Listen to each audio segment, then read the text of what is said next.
So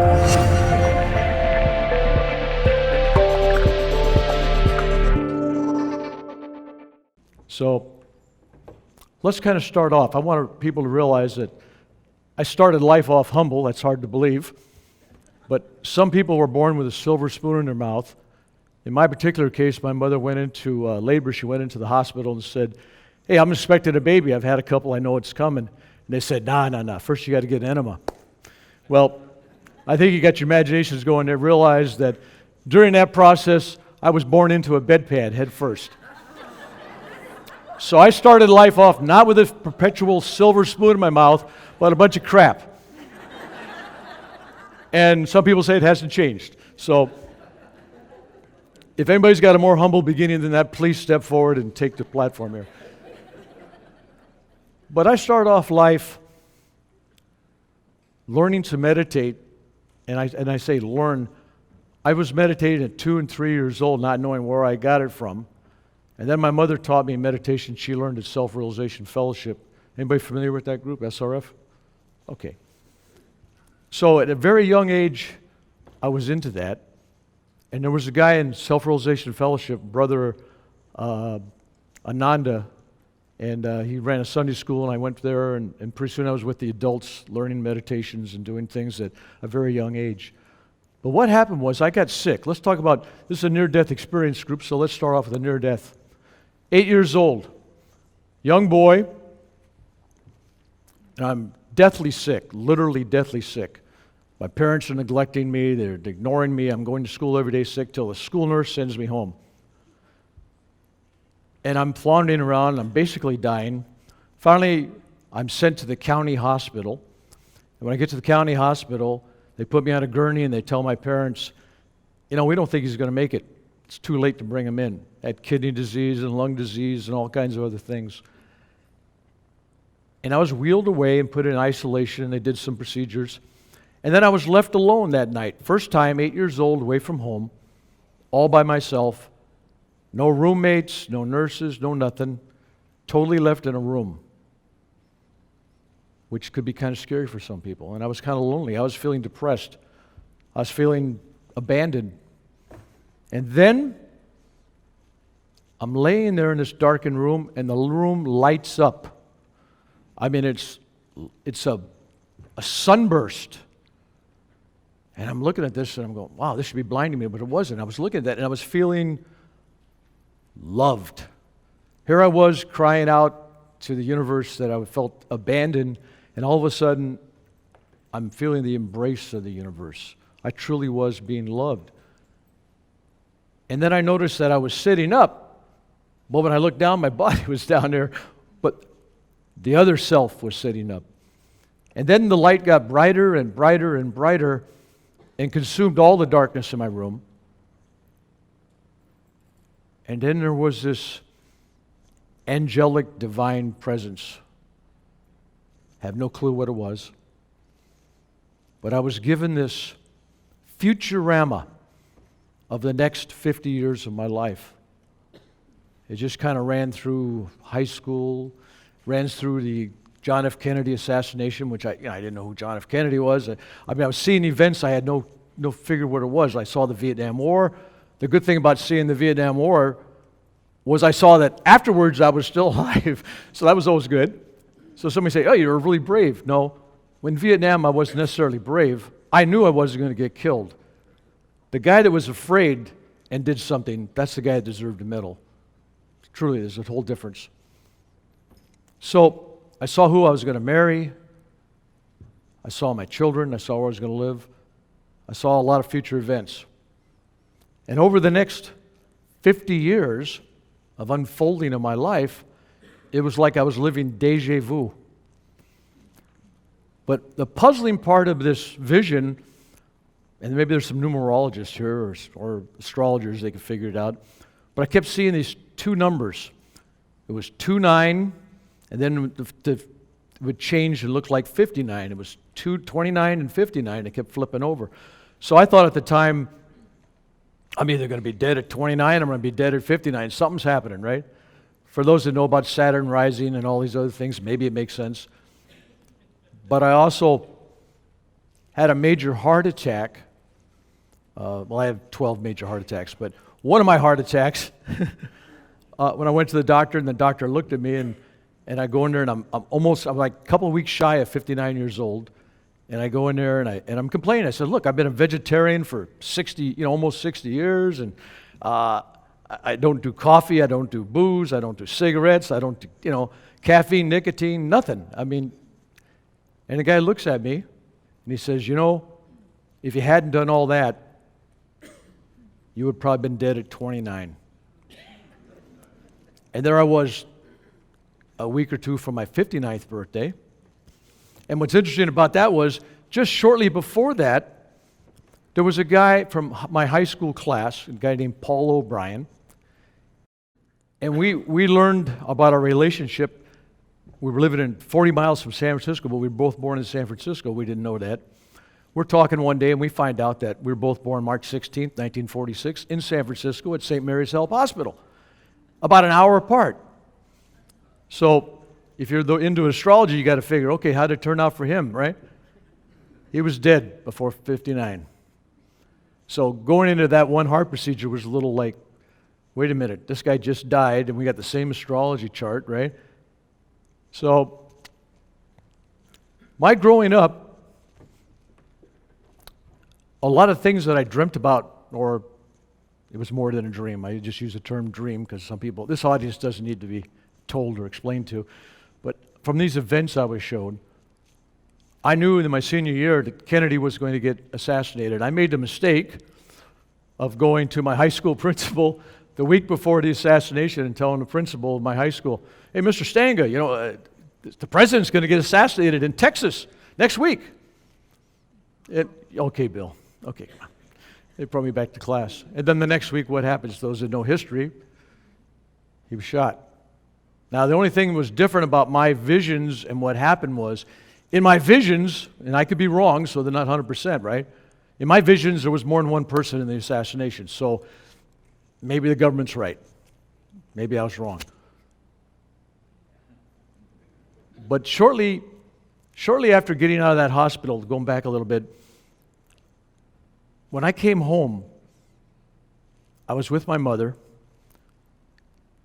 and about a month out of the hospital, and we're sitting in the front room, and I hear this angelic choir singing divine, almost feminine voices. It was, it was that soft voice. And my mom's looking at me, and I'm looking at her. She says, you leave the television on, the radio on? Rick, no. We went around through the whole house looking for any source of the music, of the singing. We went outside. We walked a whole block and a half down the street each direction, and we still heard the voices of these angelic beings singing. No matter what direction we walked, it never changed the volume. Came back to the house, and I asked my mother, what's going on? She says, it's just the angels singing. And at that age, I totally accepted it, but what else could it have been? The next couple of days go by, and our pet dog ran out on the street, was hit by a car, and it was just, laying out there, couldn't move, it looked bad. And I went out there, and, I'm 9 years old now, and I grabbed the dog, and I bring the dog in the house. And then for some reason, I had this inspiration. I visualized energy coming out of the sky and the cloud and everything, and I visualized the energy coming down through the top of my head. I didn't have the nomenclature for any of this, but I'm visualizing light coming down and coming out my hands, and I tensed up my body, kind of like dynamic tension, the exercises like SRF does for the recharging, kind of like that. And I just put my hands on the dog, and there was an electrical jolt, and the crippled dog all of a sudden jumped up off the couch, started barking and ran around, and nothing ever happened. He was perfect. So that was an interesting time in my life. That's my formative years. I met my wife in high school. We were both 14 years old. We're still married, by the way. 50 years. You can applaud for that. My wife would appreciate it. See, at my age, people say, what's your wife's name? And I would say, it's my wife. This is my wife. Because that way I don't have to worry about forgetting her name. This is my wife. I always introduce her as my wife. But when I met her, I knew this is the person I saw in the vision. And we were going steady in our senior year, steady.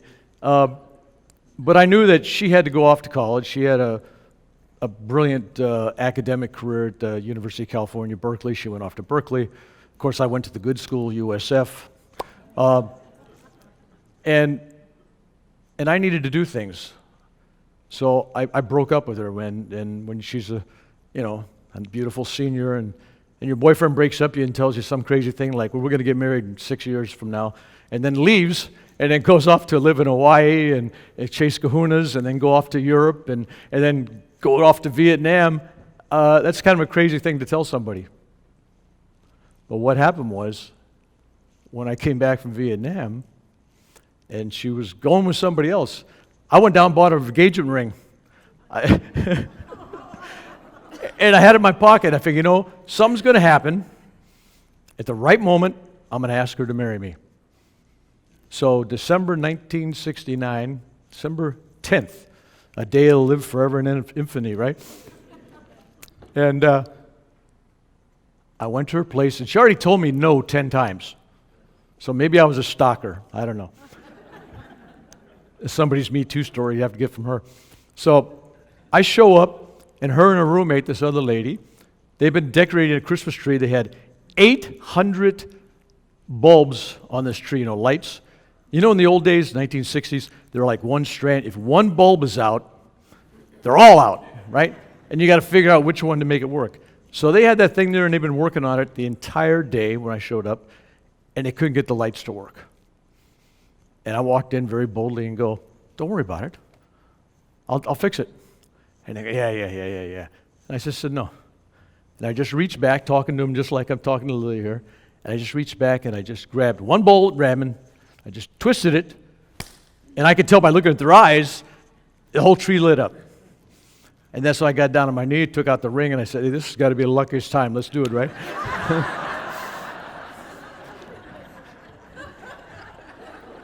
And that's how we started off. But between that 6-year period where she was waiting for me, not really, while she was living her life, I was out that great adventure, the Disneyland of the Far East, Vietnam. By the way, we got any Vietnam veterans here? Well, applaud them. Come on.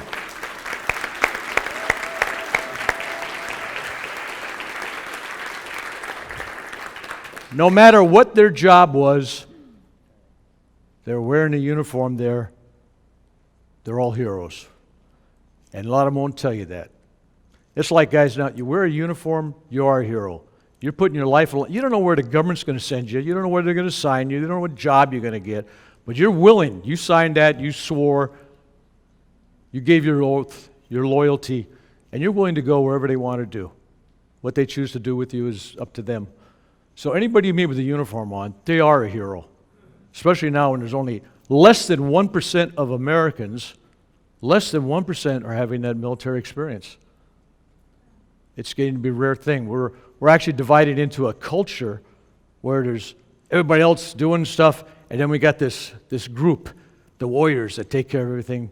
And it would be okay, except they're not even being appreciated fully. We take them for granted. And I'm getting calls and messages from Russia, Scotland, nothing from Canada. Canada seems okay. I'll leave Canada alone. But I'm getting from all over all these veterans around the world. It doesn't matter which army they were on, what side they were on. A soldier's loyal and patriotic to his own country. They didn't vote for the wars. They didn't declare them. And so my heart's gone out to, and I've been trying to work with these guys around the world, which is interesting because I tried to work with the Russian Afghan vets.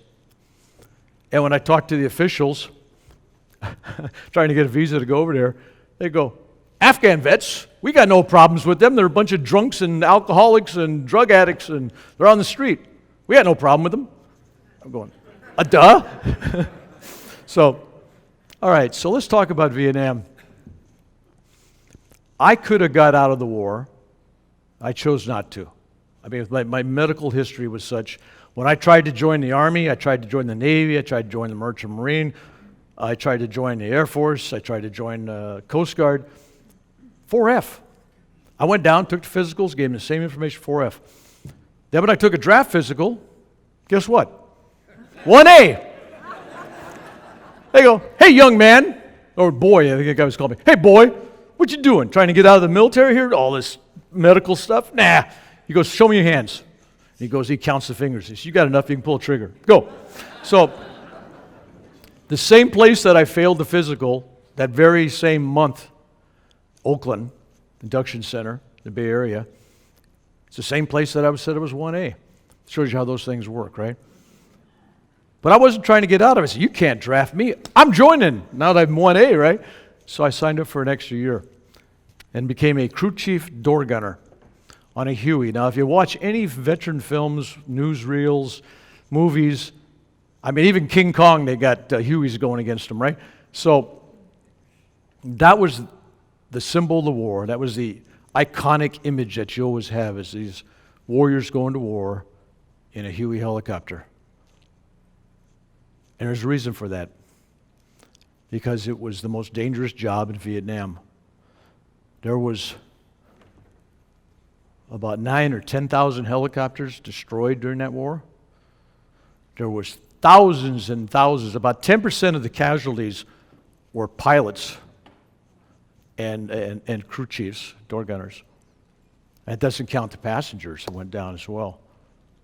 So I don't know if you know this, but if you're a former military person, you know if you're in aviation, it's like being airborne. You got to be a volunteer.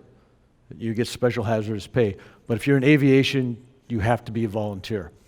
So in the Army, I was one of those guys that volunteered. That's what I wanted to do. And when I got in the Army, I volunteered for NAM. Send me over. Let's get it done. I was thinking, I better hurry get over there. This is 1966. The war will be over if I wait too long, right? Back then we were winning it, supposedly. So when I showed up, I also showed up with this profound belief system and trust in the universe. I knew, I didn't believe, I didn't assume, I didn't hope. I knew that I was being taken care of. I knew that I was going to do the right thing. I was going to be at the right place. And I was going to follow the instincts. I was going to follow my heart 100%. And I wasn't going to do anything that varied from my moral and ethic background. Because you can be a true warrior and spiritual leader in your community, but you stay straight on that line and still do your duty. So I was tested. And one of the major times I was tested, I came back from a flight, and the company commander told me, Mac, being McDonald, everybody's Mac, goes, Mac, we don't have a crew for this other ship tomorrow, and yours is being repaired. You want to crew it and take this other helicopter up? And I go, yeah, okay. So I go over there, and when I approached this helicopter and touched the outer skin of the helicopter, the metal, which is about as thick as a beer can, it's really thin, all of a sudden, in an instantaneous flash, I get this whole vision. And not only that, I get heat and fire. It's like burnt my hands. It's going to take me longer to tell you. The actual experience was like that. Now I'm going to tell you what I saw and what happened, and it's going to take a little longer. But it was an instant download. And what I saw was this helicopter flying through the sky and the blades stopping for some reason and twisting. Something in the rotor head was going to jam up, and that thing was going to fall and twist out of the sky. And I saw it hitting the top of a jungle, triple canopy jungle, and just parts coming out and bodies falling out on fire, and I saw everybody dead. And so, being the kind of guy I am, Boy Scout kind of guy, I go to my company commander and tell him this story. You're going to fly in that helicopter, otherwise I'm going to court-martial you. I'm giving you an order, right? So I said, no, sir, I'm not going to fly. You can put me on another mission. I'll go out, take the best mission you got, worst mission. I said, I'm not getting on that, and nobody else should fly on it either, and you should not allow that aircraft to go out. And I went out, I put a red, how many people in aviation? Okay, you got a logbook, you put a red X, crew chief red X, it has to be signed off by tech inspectors and everything. So I red X'd it, I didn't want to put down the reason vision, that would not go too well with the Army. So I put down rotor head problem. All right. And they told me, well, we checked it out. They had I had four mechanics come out, check it out. They couldn't find anything wrong with it. I kept insisting, no, it's going to crash, burn, that thing's going to stop. I refused to sign it off, and I left. And the next day, so I go back to my squad room, and there was a new guy there, a guy named Alger Durrell. Now, Al had a job, what you'd call then a computer job. Nowadays you'd look at it and laugh. It was IBM cards with holes in it, and he put it in a machine, and he's in an air-conditioned building in Saigon, staying in a hotel. The guy had it made. But here's a guy that was a patriot. He wanted to go to Vietnam and sit in an air-conditioned building and punch cards. He wanted to be a door gunner. And he volunteered. So he shows up in my company, and I got a new guy, and I walk in the company, and I'm in charge of the flight squad. And they introduced me to this guy, and as soon as I shook his hands, I started crying. Now, here I am, a big combat vet, been through all this stuff, and all of a sudden, you picture me. I cry sometimes, but only privately. But there I am with tears rolling down, because when I shook his hands, I felt like I was talking to a dead man. I knew he was gone. And I tell him, just off top, I don't stop myself, I don't filter it, I just go, "You're a dead man walking." I didn't use that exact phrase because it wasn't then, but that's basically what it was.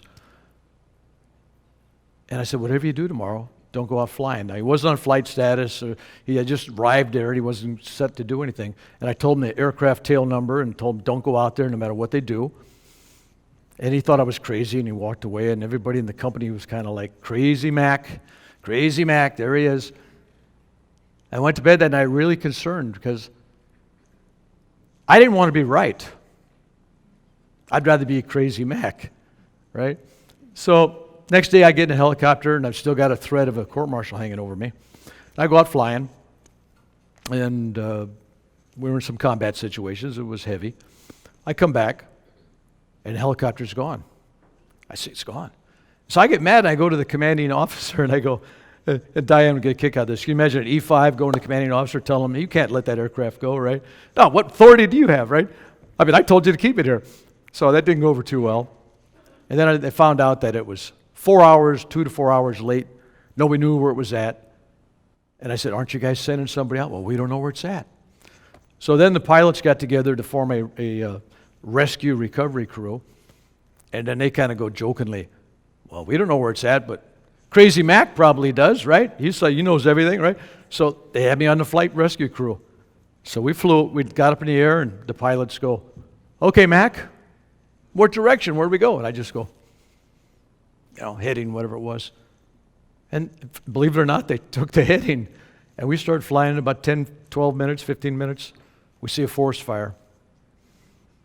Big, huge, blazing fire. We fly over to circle it. And down below is a twisted wreck of the remains of a Huey helicopter and 8 bodies just laying there, all charred. I had a rope. I tied the rope. I was going to climb down. They stopped me. No, they didn't want to hang around. They didn't know if there was VC down there or not. I was willing to go down there. And, of course, the crew got awful quiet. Nobody was talking to me anymore. There was a couple other incidents in my company where I knew certain guys were going to get killed, wounded, whatever, and I was telling people. And then it got to be the point I'd have to keep my mouth shut, because after a while I would say something casually to somebody. I'd say like, "Hey, you've wrote your mother yet? And why? Am I dying?" I mean, so you couldn't just be casual, right? So I had to really watch what I was doing. Now I'm going to tell you this story because it's a little heavy, and it's one of those things that's hung with me for a long time. And probably those that went to Nam, they'll know exactly what I'm talking about, because there's some incidents that you may be there for a whole year, but there's 1 or 2 days or a few hours, even minutes, that stand out, and they kind of haunt you. And this is one of those where we got a call on the radio, and we were the only helicopter. It was along the Cambodian border someplace, and we got this call from the 1st Infantry Division, Big One Run, that they had a unit that was being overrun. There was hand-to-hand combat in the LZ. LZ just means landing zone. It would be like a meadow. You got forest and jungle around you, and there's an open spot where a helicopter can land. And in this little meadow area, when in the radio, I'm listening to the guy call it in, right? There's a medic calling, we need to have medical evacuations. And I'm listening to boom, boom, boom, boom, boom, explode. I mean, it's like you practically hear the enemy's voice. I mean, it was that close. And so my pilots look at each other and they go, Mac, you got the gun? Yeah, we're ready. So we go in there, and it's fully engaged, hand-to-hand combat. We're talking between me and Diane here, just, a few feet away, there's guys fighting with somebody. Well, we pull in there and land. Of course, when we land, we're the major target. And I see the medic. He's out about 20 yards. And I unplug my helmet, and I run out there, leave my helicopter, because he's struggling to bring wounded guys in, because the rest of the guys are busy fighting. And I'm picking a guy up, I put him on my shoulder, and I'm coming. And what I don't know is I'm carrying this guy on my shoulder. I'm getting shot at. I'm carrying a wounded guy to get him evacuated. By the time I put him in my helicopter, he's got about 10 rounds in him. It's like, and then I get another guy. So by the time my pilots are getting anxious, like, come on, get back and help. We got to go, right? Because it's getting bad down there. But I finally get in there. We start to take off, and I'm looking at the medic. And his face is all dirty. But I see streaks. He's actually crying. He was trying to save these guys. He calls in, and they all get killed getting evacuated. And I could just tell. And I didn't know if and when we were coming back, if he was going to be there. And he knew that too. And when you do that, you know what I'm talking about. When you do that with the eye, you look at that guy and you're going, whew, it's a brother thing. It's really a brotherhood. And we took off, and we had a full load. And I don't know if you know about helicopters, but in the movies, they just go up, They don't. You have to have a transitional lift. You have to kind of get some ground speed going, and then so we just clipped the tops of the jungle. And the pilots we were taking them to a MASH unit. And I looked at all the guys sitting there, and there was blood just oozing out. I mean, the blood was flowing over the bottom of the helicopter, and the doors were off. I don't know if we took the doors off. I had the doors off my Huey, which meant the wind was rolling in there, and the wind was hitting the blood, and it was flying up on the windows, the back of our helmets, all my clothes, my flight suit and everything, my helmet, gloves, totally soaked in blood. Dead men's blood, which is a whole different thing, because that's the way you think. It's not just blood, it's dead man's blood. And I look over there, and all of a sudden, I see 7 or 8 of these guys. They're spirits, ghosts, astral bodies, whatever it was. And they're sitting there. They didn't know what to do. They're on this thing taking a ride with me. And I felt like, wow, I got to help these. How can I help these guys? But there they were. Now you talk about a shared experience. Either that or I must have been totally stressed out beyond, but I really believe that they were sitting there, and they were like looking at me like, what do we do? And I prayed for them. The only thing I could do. And to this day, I love them. There was a brotherhood there. I never knew who they were in life, but I know them in death. When I got back to the company that night, it's totally soaked in blood. Helicopter is totally soaked. And they'd run out of water at the base, so there was nothing to wash up. So those that read one of my books, there's a story where I end up getting jet fuel, JP4, and I stripped down naked on the runway, and I'm pouring gasoline all over my body to wash myself. Now, realize this is Vietnam, where it gets, about 95, 100 degrees, and it's hot and humid. Well, you know what happens the next day, right? I'm bright cherry red all over, everywhere, all the vital parts, right? But I didn't want to get into my bed that night with dried dead man's blood.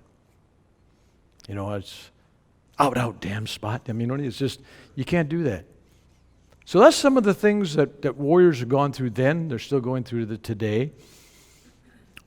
And there's also some beautiful things. I've had stories shared with me, and this is an interesting one, because this guy was a Jewish friend of mine. He was one of the first, if he wasn't the first, he was like the first 2 or 3 classes of Top Gun school. Like the movie Top Gun, he's flying the jets. He was a Marine pilot. And he was flying over North Vietnam off a carrier. And I think he was a colonel. And he's getting shot at by missiles. And they're blowing the heck out of him. He's on fire. He looks out on his wing, his right wing. He looks out. He's getting ready to eject. And there's this little angel, a little girl.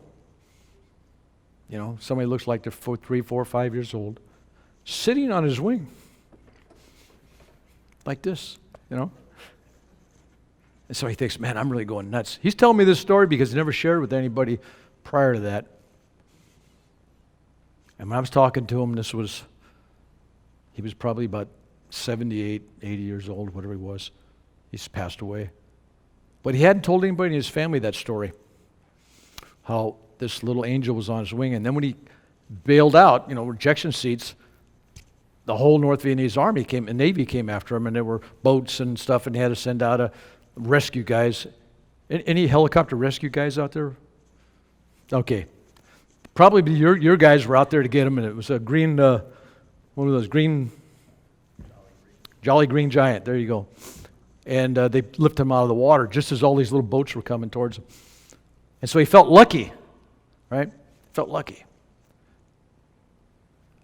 Go forward about 40 years, and he's sitting around, and he's got a granddaughter. She's about 3 years old, sitting on his lap. He never told her any war stories. No, he'd never tell that story ever. And she's sitting there, and she says, you know, Grandpa, you remember when I was sitting on your wing the day you got shot down? She says, I love you, Grandpa. And I loved you then too. Now think about that. And here's the sad part of that story. Because he went up the ranks. Had he reported that he saw a little angel on his wing, he would have never got another promotion. I mean, they would have had him in, okay, this guy needs help. Another guy came forward. When I do these talks, it's interesting because people come forward. I'm hoping that happens this week. This other guy came forward. He was belonging to Self-Realization Fellowship. He was into meditation. And is that me making that noise? So he told me one day they're out on a rice paddy, a dry rice paddy, no water in it. And they're getting shot by a machine gun, and there's nothing, absolutely nothing, no trees, nothing to hide behind. It's a tree line that's about 100 feet away, and the machine gun's coming at them, and all the guys in the 9th Infantry, I believe he was in. His name was Lee. And he just goes, good God, help me. And instantaneously, he finds himself 100 feet away, standing behind a tree. And you know what his first thought was? How about my friend? I don't remember the friend's name, but how about my friend Leroy? God, he needs help. And then his friend shows up behind the other tree. And they both look at each other like, what? What's going on? So, these experiences are real. And if you've been in combat, any war, you'll find, because I've talked to World War II vets, Korean vets, Vietnam vets, Iraqi vets, there are so many miraculous, supernatural, mystical things happening on battlefields. And I think it's got a lot to do, maybe somebody out here knows, but I think it's got a lot to do with the fact you're so close to death and to embracing that danger, that all your emotions and everything's on edge, and you've opened the door. It's wide open. So things happen. And some beautiful things happen and some things not so beautiful. But I'm going to tell you one story because I want to talk about moral injuries and spiritual injuries. Moral injury. I told you in the beginning of this that I was not going to let a war or a company commander or the government dictate to me my morals or my ethics. I'm flying and I got a new commander for the aircraft, a major, West Point graduate, sharp, brilliant tactician, but he'd never been to Vietnam before. He'd spent his whole career in Germany. Came to Vietnam and he thought he knew it all, and he gets on the helicopter and realizes there's 2 officers and 2 enlisted men. You don't have time to salute and all that. There's no formal stuff. Everybody's first name basis. Well, this guy, he's a major, and this is the way it's going to be. And okay. So we go out there, and he's flying around too high in the sky. For those that watch any movies on Vietnam War, you know, they do that nap of the earth. They're right down there and up over the treetops. There's a reason for that, because if you're down there, you're not going to get shot. If you're up there, everybody can see you. So he's over there, and he's flying about 600 feet. Sitting target, floating around. He was doing that because he was trying to see landmarks so he could navigate, because he didn't know the area. And I'm trying to tell him it's not a good idea. But then he looks down, and we're flying over an area called a free fire. It was a free fire zone. Remember those? This is a free fire zone. What does that mean? It means you can shoot anybody? Yeah. So what it also means is there's a huge section of the war that you fly over that's not a free fire zone, and if you get shot at, you call Saigon. You go, Saigon, we're receiving fire. There's a bunch of people shooting it. Can we shoot back? And well, just a second, we got to check with somebody subbing in the command. And 10 minutes later, yeah, you could shoot back when I'm crashed, right? So that's what was weird about it. But anyway, we're in a free fire zone. Means if we got shot at or something looked bad, we could take care of it. And he looks down there, and there's this village. And from that village on this dirt path, just a path, he sees what looks like a column of Viet Cong. They're walking in their camels, or they didn't have camels, in their black pajamas, and they're carrying what looks like weapons on their shoulder. And there's a guy in the front, and there's about 30-something. And this guy's, he's a West Point graduate. He knows that's the enemy. That's the enemy. Hey, Mac, get on your machine gun. And I got an M60 machine gun. Fires a 7.62 millimeter round. I don't know if you're aware of this, but it fires 765 rounds or something like that a minute. So a minute that's a lot of damage. So he's telling me to fire, and I have my hands on my gun, and I'm going, no, something's not right. Doesn't feel right. First off, they're not running. That's the first clue, right? They're marching in formation, second clue. But third clue is my heart's saying, no, that's not what it is. And so he tells me, he says, I'm giving you a direct order. You fire on those guys. You fail to carry out my orders, I'm bringing you back and you get court-martialed. I said, do whatever you got to do. I'm not firing. So then he calls on the gunner on the other side, asks him to do it. And he says, hey, look, he said, I've been flying with McDonald for 6 months, and if he feels something, I listen. And he refused to fire.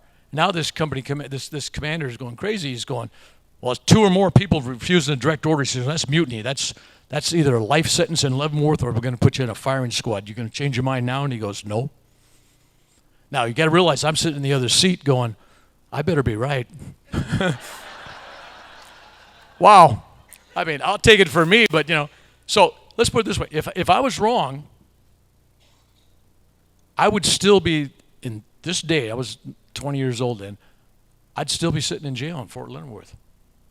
So that wasn't a light decision to say no to, because he's giving direct order. I could have went and shot, and then if something was wrong, I'd say, I was doing what I was told to do. Remember that from World War II? I was following orders. But I never believed in that.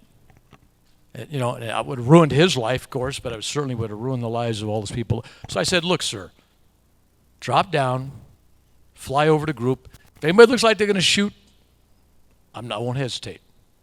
So we drop down and we fly over this group at about 100-foot level. And you know what it was?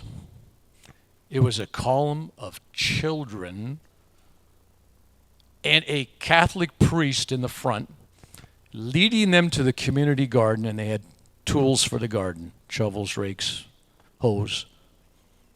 Now, I don't know about you, what school you went to, but to me, killing a Catholic priest and a bunch of kids, that's got to be at least a cardinal sin, right? That's one of those big things, right? So, when we saw that, he got awful quiet. Now, I could only see the back of his head and his helmet, but in my mind, I know he had to be white, just white. But there's a case where I disobeyed an order and not only made the guy that gave the order to me's life better, but I saved lives. Did I get anything for that? Did I get a thank you? Did I get a medal? I got nothing for that. Zero. But all the things I did that I got medals for, well, thank you. Thank you. Thank you.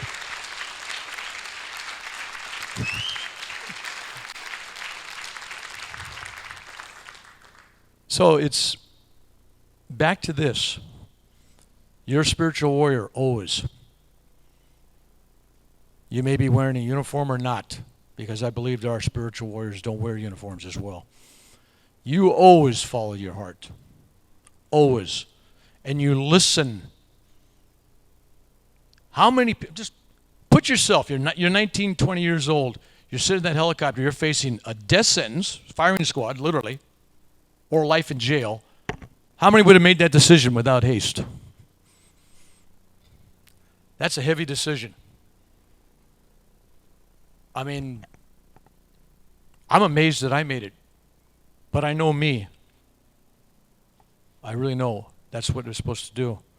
So Vietnam was a whole bunch of experiences like that. And I didn't let it break me. I didn't let it formulate a victimhood in me. I came back and said, you know what? That was a learning experience. I was there. I bent.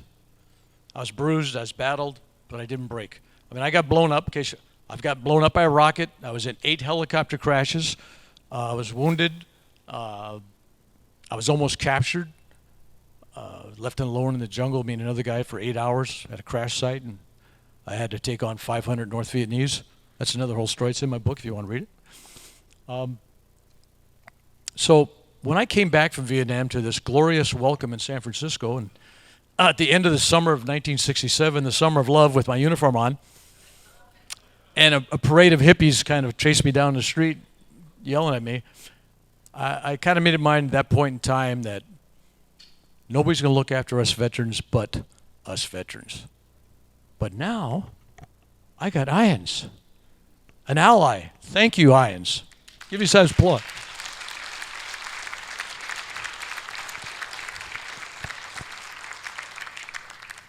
So, I spent the last 50 plus years working at various levels for veterans, for the veteran community. And I tell you what, first I did an outreach. You know, because I'm a new age kind of guy. I think I'm, you know, spiritual, all that stuff. And all of a sudden I found that all these new age spiritual groups go, oh, you can't be spiritual. You were a combat veteran. You were a warrior. I'm serious about this. Even religious groups. And they made this judgment. And I'm going, wow, man. I said, this one group, they were really getting at me. Oh, we're into meditation. I said, well, great. Well, you know, I said, you know that Lord Krishna told Arjuna to go fight his brothers because he told him it was his duty, right? Oh, yeah. And you know that St. Ignatius Loyola was a fighter and a POW. And you know St. Francis of Assisi was a POW and a big war hero. And the list goes on. I said, even Mahatma Gandhi wore a British uniform. He was a sergeant major in South Africa. They all wore uniforms. So where do you draw the line that you're spiritual because you never fought, but this other guy who's fighting for you, well, he's not spiritual? Now, just because you're a warrior doesn't mean you're righteous either. You could have 10 different guys on a battlefield, and this guy is looking at somebody and he's shooting because he hates the enemy. Somebody else is shooting because he loves his friend and he doesn't want his friend next to him to get killed, right? Somebody else is doing it because of patriotism. In other words, your intentions on doing what you're doing, be it on a battlefield in war or at a battlefield of life, your intentions are everything. I mean, if a surgeon intends to save your life but makes a mistake and kills you, it wasn't murder, it was a mistake, right?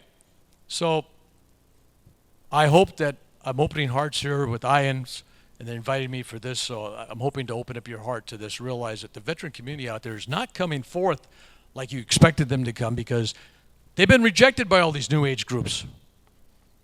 And they're not really turned on to woo-woo stuff. But if you talk to them and listen, mostly listen, you'll find out they may say they're not into the woo-woo, but they've experienced the woo-woo. They really have. But they don't want to just throw it out there and get stepped on and judged. And so what you're doing, I commend you, because this is an opportunity not to judge them, and hopefully the next year or two, this thing will gain speed, we'll get more people involved. Thanks, Diane, for all your work on that.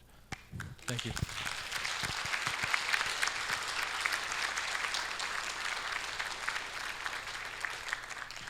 Okay, enough of the war. This is about near-death experiences. Let's talk about one I had in India. I had two in India. First one that I had was in 2004. I had gone to India, and I'm climbing in the Himalayan mountains. I'm looking for Babaji's cave, the one that's in Autobiography of a Yogi. There was nobody to guide me, and there was nobody around. We went up there, and I was actually coming back from the cave, and I'm standing on a 30-foot cliff,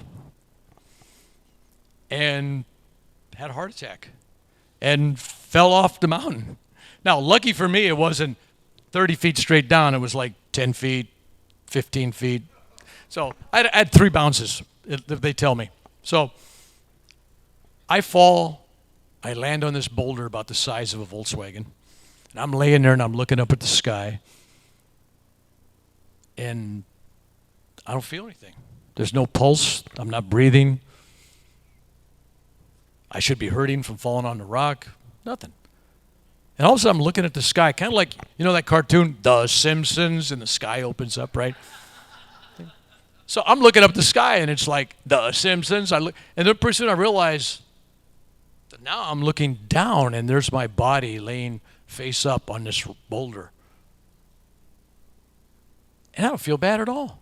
I'm going, wow, I got to India. I got to meet all these really neat people and talk to all these mystical things and do all kinds of stuff there. And I went to Babaji's cave. I actually found it and meditated in it and had a beautiful experience there. And I go, okay, I'm ready. That was okay. One of my desires was to go to Babaji's cave. And then I'm watching, and I look down, and I see the head of a cobra. Large cobra. And I say that, and my wife laughs. She says, well, the first time he told that story, it was 6-7 foot tall. And then she says, the last time, 3 years later, I hear you, it's a king cobra. Well, being Irish, as I tell this tale, the snake keeps getting bigger. But the truth of the matter was a snake. All right? And I couldn't really see how big it was because it came out of grass, and then the head eventually went back into grass, and I couldn't see the whole body. That's my excuse. And besides, if you have a cobra come out and crawl over your feet while you're laying on a rock, it's a big cobra. Right? That's real, right? So there I am, and this cobra comes out and it's crawling over my feet. And there was such a profound love for that cobra. It wasn't like fear, it was like love. But it was like all of a sudden somebody had those medical people, what are those little things, defibrillators? Yeah. It's like somebody took a defibrillator to my heart, and all of a sudden, boom, and I jumped up and took a breath, and I'm breathing. And what's the first thing I do? I'm grabbing the cobra. And I'm grabbing it, slipping through my hands, grabbing it, and I chase it through the grass, and my friend's up on the top of the cliff looking down at me going, you crazy, what the hell are you doing? He used some other words. So I chase it down, and it goes down and gets away, but it was a cobra that brought me back. And it was the love of that cobra that actually brought me back. A couple weeks later in India, I was there for several months. I go to this temple, and there's this older woman, and she has a basket full of cobras. And not all were defanged, and I didn't know if they were, taking the venom out or anything, but some of them looked like they were fresh. I mean, there's just a lot of fangs and everything. And I see her, she has a stick, and she's taking this stick, and she's banging this basket to make them angry so they're all coming up, right? And I see that, and I just go running over to her. I'm standing right with the basket between my legs. Yes, guys, right between my legs. These cobras are going up and down. And I told you I was crazy, right? So, and I'm making hand gestures, and I'm talking loud, and I'm just going, how do you, I'm yelling at her for treating these snakes like that. And the snakes are all going, and then, and I just, one's getting annoying, it's coming up here. I just grab it like that, and it's got about 3 feet, in the middle of it, and 3 feet come off. And so I'm going like this with this snake, right? Not the way they teach you to handle snakes, right? You can't do this to snakes. So I'm standing there, and then all of a sudden I'm looking over there, and I feel on my eyelash, what are those butterfly kisses? Kind of like the tongue of the cobra is licking my eyelash. And instead of being a bad thing, I turn around, and this cobra, and this one had fangs, it's looking right at me, and its mouth is wide open, and it's about 1.5 or 2 inches from my eyeball. And I'm going to tell you this, some people are going to go, what are you talking about? Looking down the throat of a cobra is the most enlightening experience. It's like going down the dark tunnel. You're looking for the light. There ain't no light, but it's just a dark tunnel. But there's that, and I just felt so much love for this snake that the snake just slid it out of my hand and wrapped 3 times around my neck, and then it came up like this on my shoulder. And then another one came up my leg, and I put it, and it wrapped around my stomach. But there was this love for cobras. Somebody could explain it. Maybe it's got something to do with the Kundalini. One of the gurus go, oh, it's Kundalini energy. I said, okay, great. But I just felt a love for the cobra.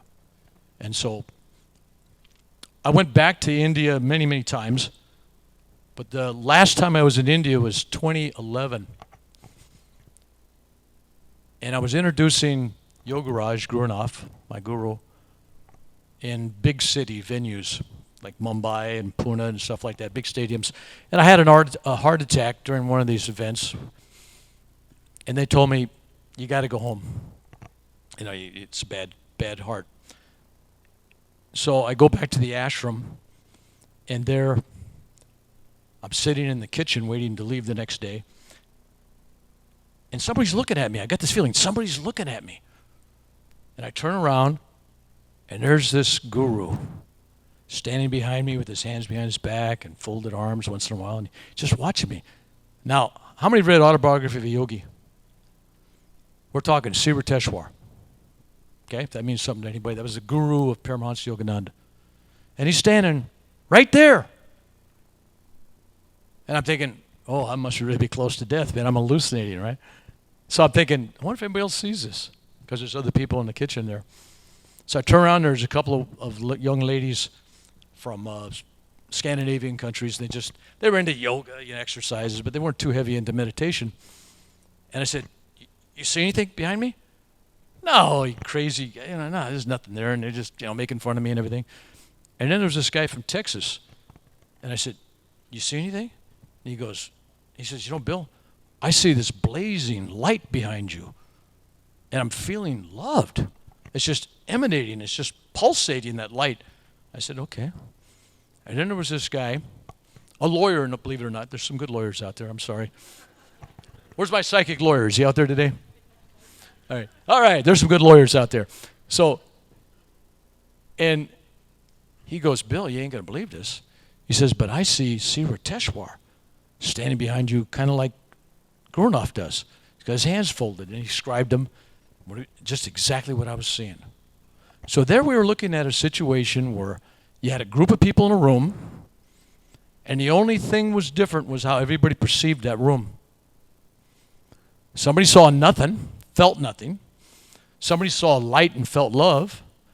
And then 2 of us saw the image. And not just an image, a body. I mean, a real body. Think about all the times, like in this room right now, with all you people that channel stuff. There's people here, entities, light. We're not alone. We're occupying the same place and time and space and all that. But it got me to thinking, how many times do children tell us they've seen an angel or Virgin Mary? It's always children.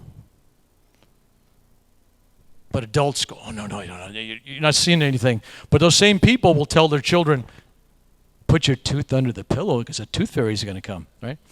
Santa Claus is coming. The Easter Bunny laid eggs, right? So, but when they tell you that they saw an angel, they go, oh, no, it's imaginary friends. It's not real. Children see because they accept. They have an open heart and an awareness of love. Simple as that. And the whole thing about seeing and believing, there was a TV show, Brain Games. I don't know if you saw, there was an episode at UCLA where they bring these college students in, they sit them into a little amphitheater, and they have dancers on the stage, and their job, and the professor tells them, he says, your final grade depends on how well you observe. Okay? These dancers are going to dance around, and they're going to switch partners, and you got to keep track of how many times, how many different partners they had. That's it. Focus. So it gets all done, and then he asked, they all got answers when he gets through, and he goes, no, my question is this. How many saw the man in the gorilla suit? And they all laughed. And then he played a video, and it showed a guy in a 6-foot-tall guy in a gorilla suit dance around each circle of dancers and left the stage. Not one person saw it. They weren't expecting it. Their mind didn't believe it. It just shut it off. Kind of like pixelated it out of their mind. And what they tell me is when Christopher Columbus came to the New World, he sailed into the harbor down there in the Caribbean, and none of the Indians saw him. They'd never seen those 3 big ships before. They didn't believe it. So start thinking about all the things in your life that you see, but mostly what you don't see. Because we filter out so much by our belief system. This group, not maybe so much, but to degrees. And I think several of you out there will know that, as you raise your Kundalini energy, your vibration, your awareness, you see more, you hear more. Hopefully you get wiser. But in truth, we're already all the way enlightened. We're already enlightened because we are all God. How could any of us be any less enlightened, right? It's all God's dream. There's only one. And when you've had near-death experiences, and when you've been on the other side, I've had rainbow body experiences, I've had out-of-body experiences, I've had every kind of experience you can think of. Seriously, it's a diversity. God's got a diverse world and a heck of imagination, and it's never ending. And it's like somebody told me one day, I gave a talk, and the guy goes, well, someday you're going to run out of stories, Reverend Bill. And I go, no, it happens all the time. I always got new stories. But you have to make room. You have to take all your old beliefs and be like the cobra. You got to shed that skin. You got to get rid of it so you can grow a new one. If you don't shed the skin, you know what happens to the cobra, right? It dies, it constricts. You're raised a certain way in a certain religion, a certain belief, a certain community, a certain country, whatever standards and beliefs they were. If you want to expand your horizons and grow, you got to reach out. You got to empty that box. I was in India for 4 months in 2000, I think it was 9. Everybody had left, just me and the guru sitting around the fire about 3 o'clock in the morning. And finally, because I had to admit to him, I said, growing up, I said, when I was 20, I was pretty smart. I said, by the time I got to be 40, I was damn smart. I said, before I met you, I consider myself a wise man, and I knew all this New Age stuff. And now that I spent 4 months with you, I know absolutely nothing. And then he passed me on the head, and he goes, now you can learn. Empty your cup. He says, if you only walk around with a cup of Coca-Cola, you never know what orange juice tastes like. You got to empty it out once in a while. Try something new. So I'm telling you, in your own lives, try something new. Empty that cup out. Open your heart. And realize that what you think and believe today may not be what you think and believe 5 years from now or even tomorrow. If you're believing the same thing and having the same friends and you're doing the same stuff, you ain't growing. I mean, think about your high school friends, your elementary school friends, your college friends, your military friends. How many are still right there in your life? You didn't get mad at them and walk away. You just grow away. And there's nothing wrong with that. That's why it's always kind of terrible when you go to a high school reunion, and I got my 55th coming up. But you go to a high school reunion, all of a sudden, there's the clique group, there's the cheerleader group, there's the jocks, the nerds. It's like everybody falls back into these roles. It's like, outgrow that. just keep expanding your inner light.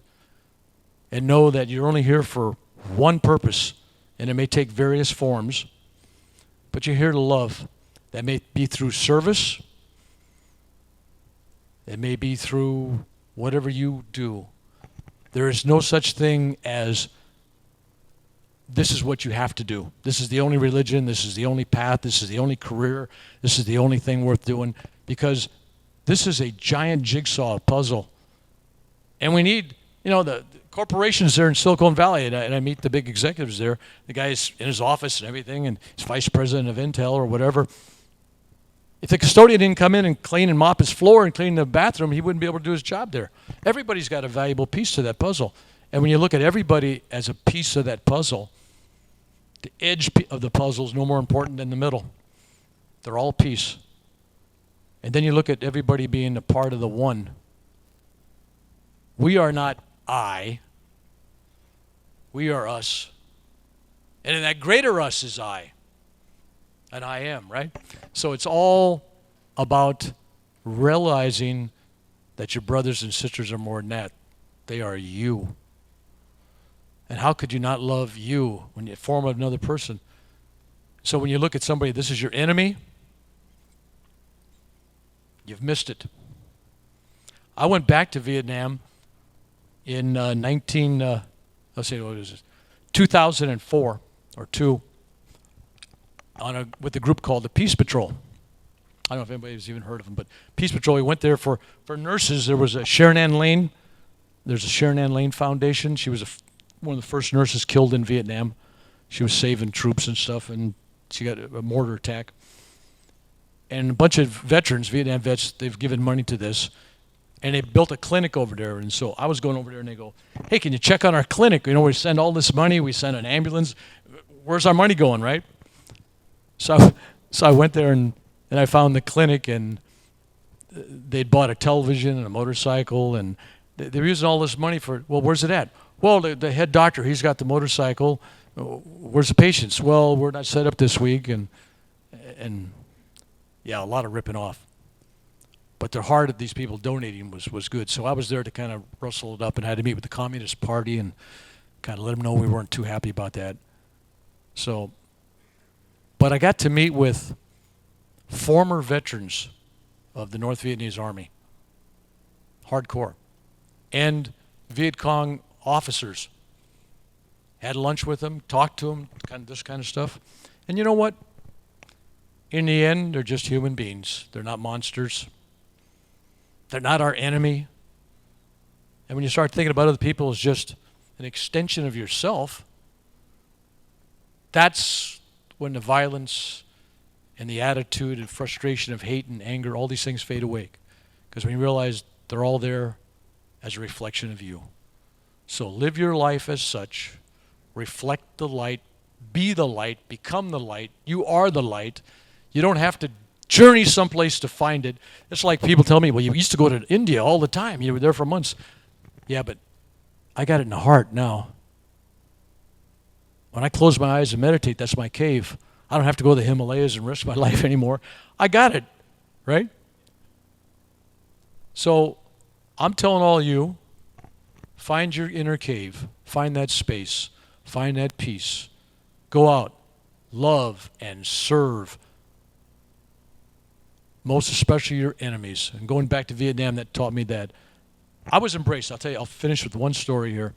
I go back to Vietnam, Tay Ninh Mountain. This big, huge mountain. We had a base on there, and there was a lot of casualties, and we lost some guys in our company there. And now I go back there, and there's an amusement park. And you got trams going up the top.